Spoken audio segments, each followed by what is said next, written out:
All right. Now joining the show, we have on Ty Brazeal, NASCAR pit crew, kind of jack of all trades right now. Member Ty, what's going on? What's up, man? How you doing?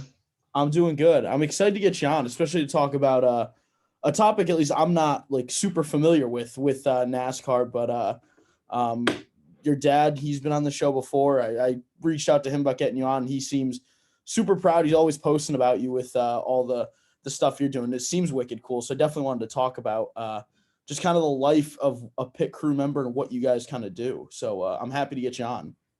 Yeah, it was good to be here. I'm glad I was, able to find some time. You kind of caught me at the perfect timing.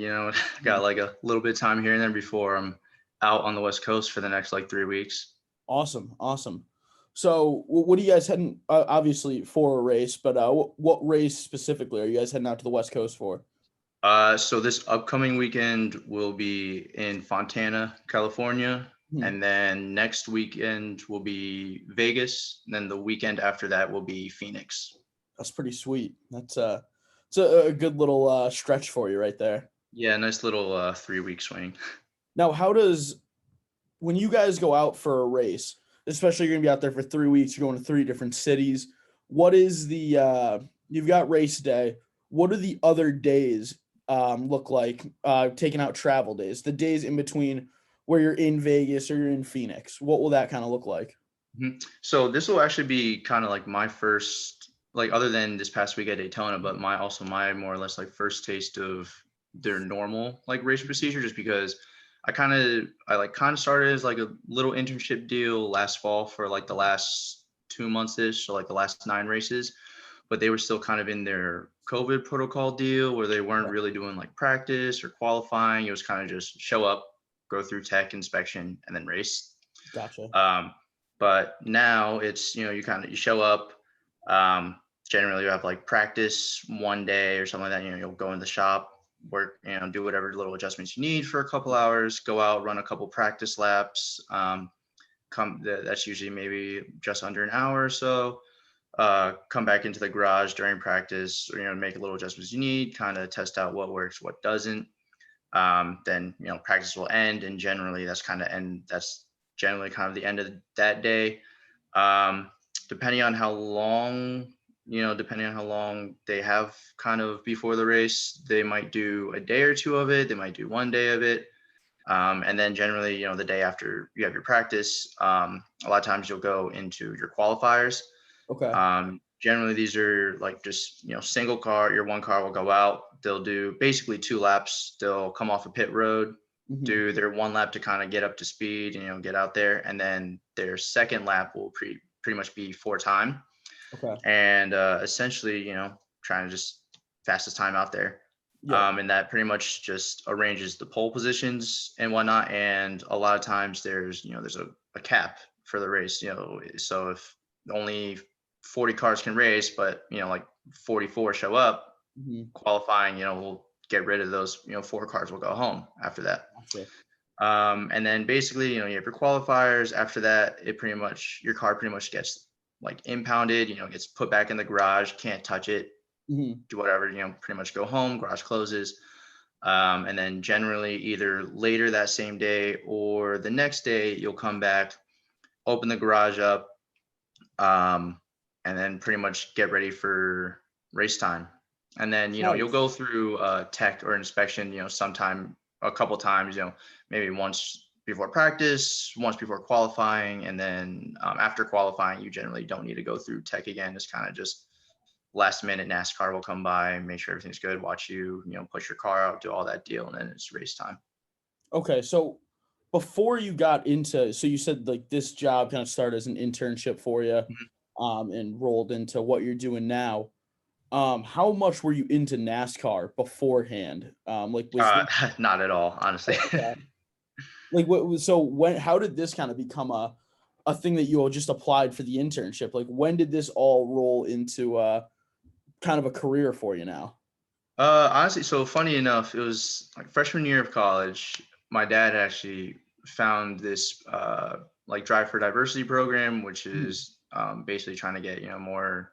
minorities into NASCAR essentially, whether it's, through driving or there's the other part of it, pit crew.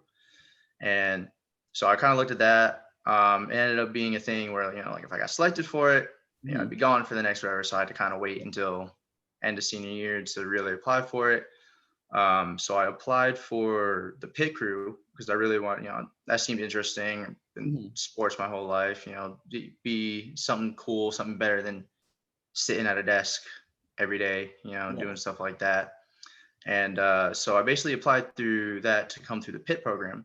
Now, actually, funny enough, when I applied, they were kind of starting this new track for not necessarily straight up athletes who would come in and be pit crew only, but people kind of like me, who played sports, but were also, like mechanical, like engineering degrees, or, like mechanics or techs at other shops, dealers, car dealerships and stuff like that. And we would be more focused on the car chief, crew chief side of NASCAR, which is, kind of like in the shop, setting up the cars, working on the cars, pretty much getting the cars ready for race day. And then also like pitting as kind of like your side deal, is like your minor. And so instead of basically doing 5 days a week, 2 days of pit practice, I came in the fall and did maybe like 2 or 3 times a week practice, like in the evening. And then I'd be at the shop, all the, pretty much, normal shop hours the whole week before practice and whatnot. And then, so yeah, it kind of just went from there. The team that I'm currently working for right now, they, wanted me to come back once the season picked back up again, and here we are. Now, what other positions were like available to apply for? Because you said like you ended up picking pit, like, or you ended up doing pit because you were an athlete, and then it transitioned to what you're doing now, kind of a mix of everything. What other positions were open, and did you kind of ever consider picking one of the other positions?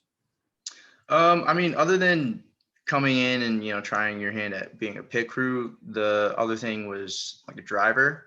Okay. Now, that would be, it would be super fun, to try and be a driver. But, a lot of those people start at, 5, 6-year-olds with like go-karts and stuff like that. Generally, the drivers, have a pretty long history of like racing since they were kids.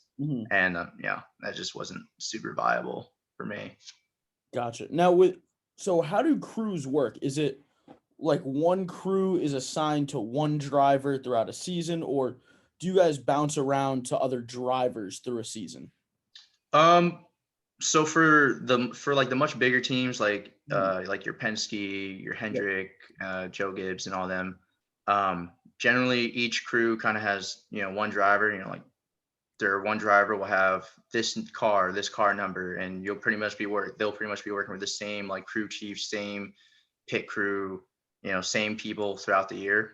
A lot of smaller teams, kind of like us, it's more of kind of like a weekly what we can get basis sort of deal. Like we'll have drivers come in here and there. They might want to sign for a couple races. They might want to sign for a 1-week race. It's kind of get a mixed match sort of drivers. But actually, luckily, we just signed.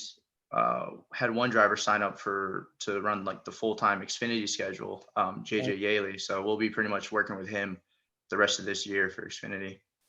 That's pretty cool. That's nice. Now, how big is your guys' actual crew? You mentioned it's a smaller crew, and what is like the size difference between what you would characterize as a small crew versus a big time crew? As of now, our team is actually even smaller than it was in the fall. So I'd say in total we have maybe 15 of us. Okay. And so that's 15 of us to work on the cars, get all the cars ready. And then a lot of times, obviously most of us are going on the road to do the car stuff at the track. And then most of us also pit.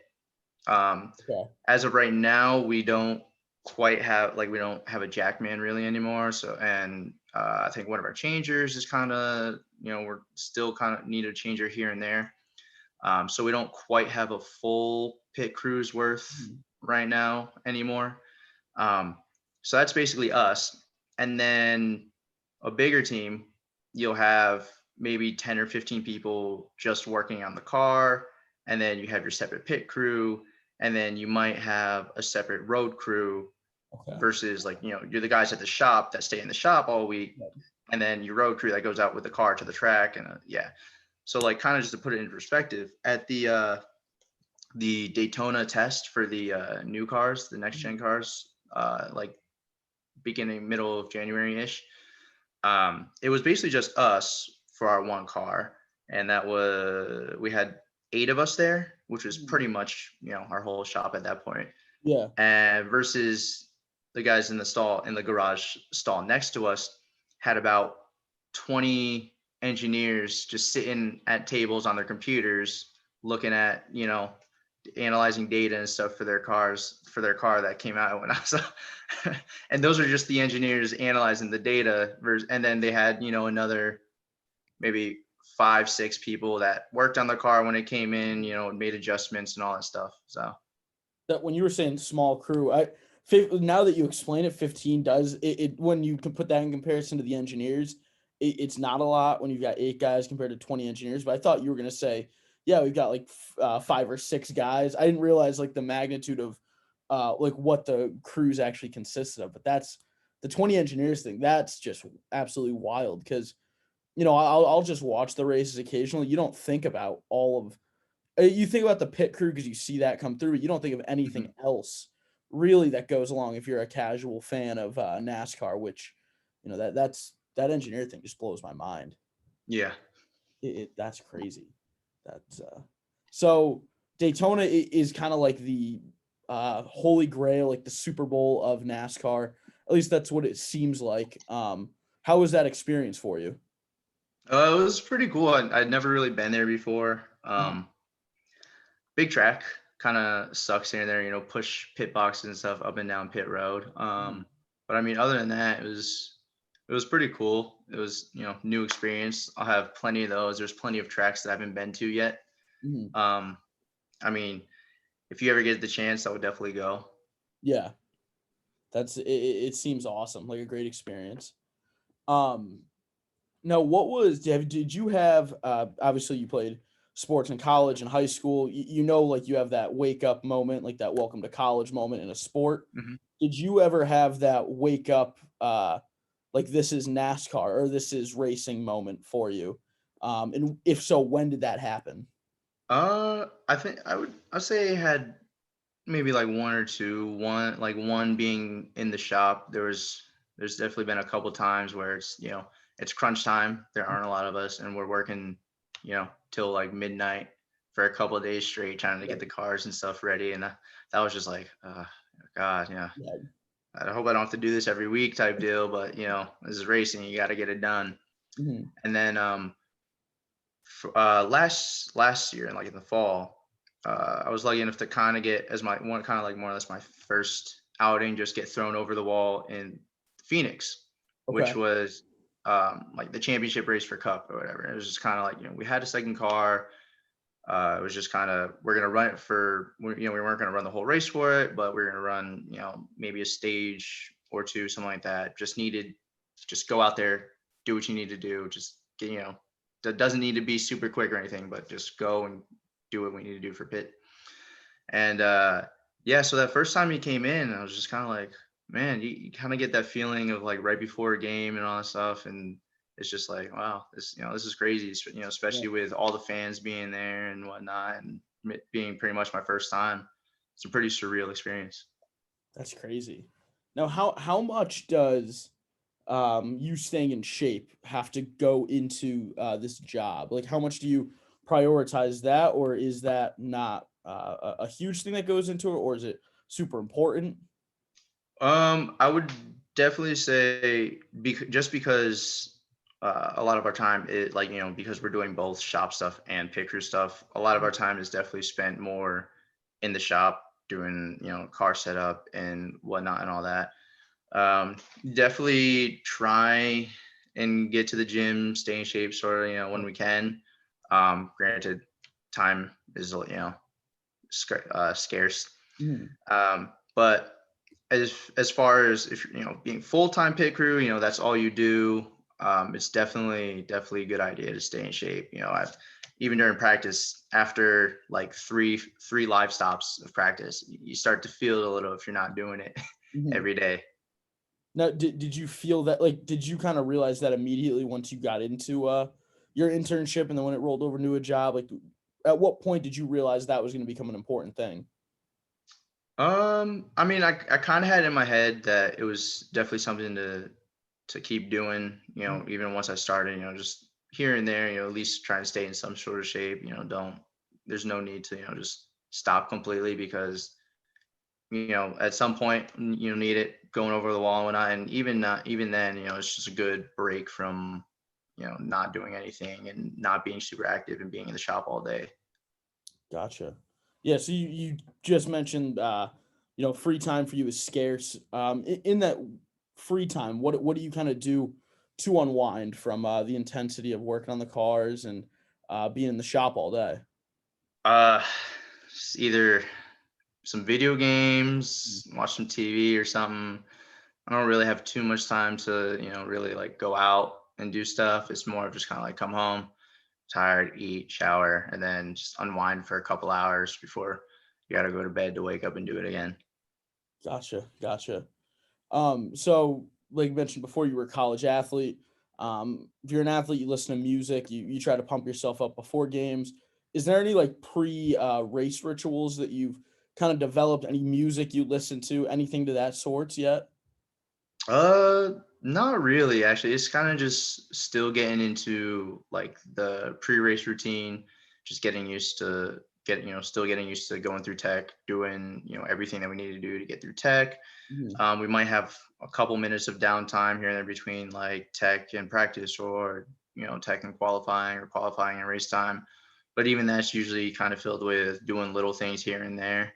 And Mhm. it's just kind of just a buildup of getting ready to race time. Okay. Okay. So when you were at Alabama, what did you major in? Mechanical engineering. Mechanical engineering. What did you want to do? Like when you went to college, what was your everybody kind of somewhat has an idea of what kind of job they want to get out of college. What was your idea as a freshman versus how it kind of turned out for you where you're working in NASCAR and something that's pretty unique?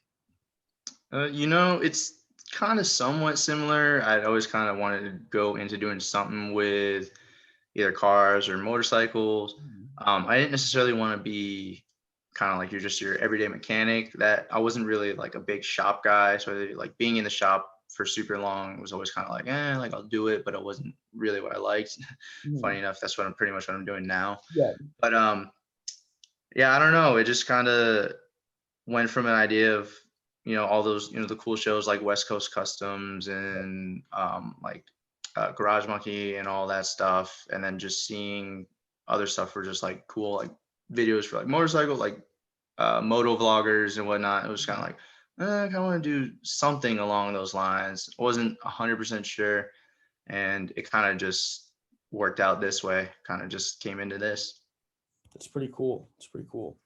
Now, this past weekend with Daytona happening, my Twitter timeline was flooded with videos from the track, and I think one thing I've never thought about. I knew the walls were, or the walls were a little bit steeper, but I didn't realize how steep they were. Was that kind of a surprise to you with how they were? Because I've never seen them like I did in some of the videos this weekend, where Oh yeah, they're the pretty much like banking on the turns are definitely it. they're definitely much steeper than than you really think.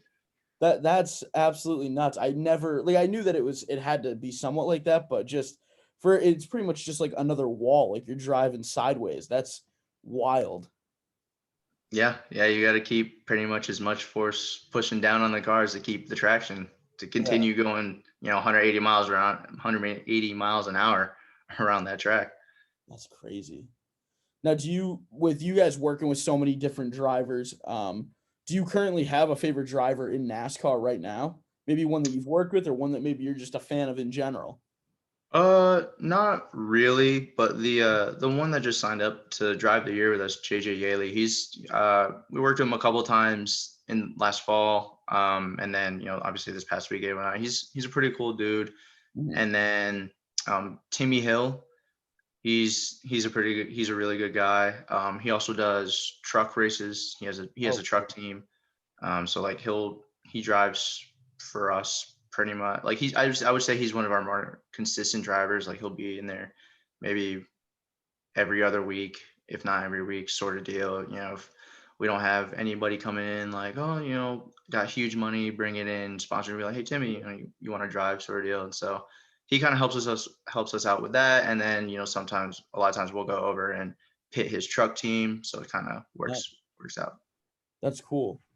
Now, as a whole, like the NASCAR community, when on the inside of it, like drivers, pit crew, people, engineers, people working in the shops, how is the attitudes from them? Is it genuinely friendly? Do you get any people that can kind of be rude or unwelcoming, or is there certain groups of people that are like that you've encountered in uh, since you've been doing this? I mean, it being such a big sport and whatnot. You're gonna have your groups of people here and there. I've pretty much only had pretty positive experiences. I haven't really run into anybody who's just rude all the time or out there. And a lot of times, you have your bad days, might be a little snappy, but for the most part, everybody's pretty positive. Everybody's just trying to get their job done and whatnot. So a lot of times, if they snap at you, it's not necessarily them being mean or anything. It's stress or just time crunch and whatnot. But I think all in all, the whole NASCAR community is pretty supportive of each other. Mhm. Gotcha. That's kind of good to see, and especially in a sport that's so big, especially with how many different teams there are. With especially now that I know like that the drivers kind of some of them switch crews every week and stuff like that. That there's a good rapport among a lot of them. That's a nice thing to hear about. But Ty, I appreciate you coming on to kind of shed a little light on NASCAR and the kind of the life and what a person in the pit crew and in the shop does, because this a lot of this stuff I had no idea about. I had kind of bare bones knowledge of NASCAR. All I really knew about was that the walls on the side were steep and that Daytona happened this weekend. So I appreciate you coming on to talk about this. Yeah, no, for sure. It was really fun being on here. Thanks for having me. Yeah, definitely. Next time, maybe next year around Daytona time, we can get you on. I'll study up a little bit more on NASCAR, and we can talk a little bit more about that. But good luck these next 3 weeks out on the West Coast. It should be a good time for you, and I'm rooting for you guys. All right, appreciate it. Thank you very much, man. Thanks, Ty, and thank you for listening to this episode of the My Parents Office podcast. Stay tuned for more episodes we'll be dropping this week.